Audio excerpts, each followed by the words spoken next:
Ilang netizens at Sparkle Stars ang kumasa sa meme na galing sa contestant ng Kalokalike segment ng It's Showtime. Alamin at pusuan sa report ni Oscar Oida. What happened, Bella? Why you crying again? What happened nga ba? At sa bawat scroll, tila may Twilight Saga. Hindi new moon ha, kundi new meme. I know. Vampire rights? Pangil sa pangil ang labanan ng mga kumasa sa trend. Napangapanga naman ang tawang hatid sa netizens. Vampire will fade to me. Pati mga sparkle artists, naki-vampire, right? I know. Vampire rights? Mula yan sa werewolf pack na performer. Si Christopher Diwata, ang Taylor Lautner sa Kalokalike segment ng It's Showtime noong 2013. What happened, Bella? Why you crying again? I know.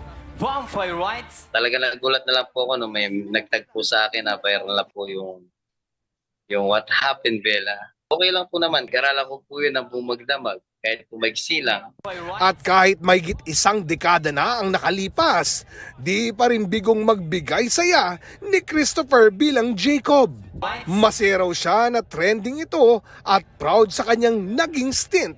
Na naulit pa nga bilang contestant naman ng GTV show na dapat alam mo noong 2023. What happened, Bella? Why are you crying again? Pero hindi lang si Bella ang ayaw niyang umiyak. Ginawa ko po kung ano po yung best ko para pumatuwa po yung mga tao. At maraming pong salamat sa mga sumusuporta po sa akin.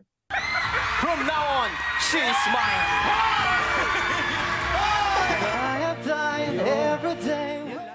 Oscar Oida nagbabalita para sa GMA Integrated News.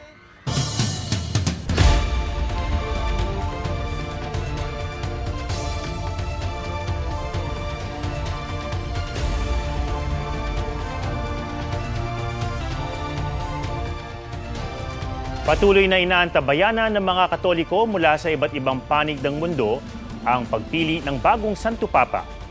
Ilang sandali mula ngayon ay posibleng muling maglabas ng usok sa Sistine Chapel. Puting usok kung meron na, itim naman kung wala pa rin. Huwag magpahuli sa mga balitang dapat niyong malaman. Mag-subscribe na sa GMA Integrated News sa YouTube.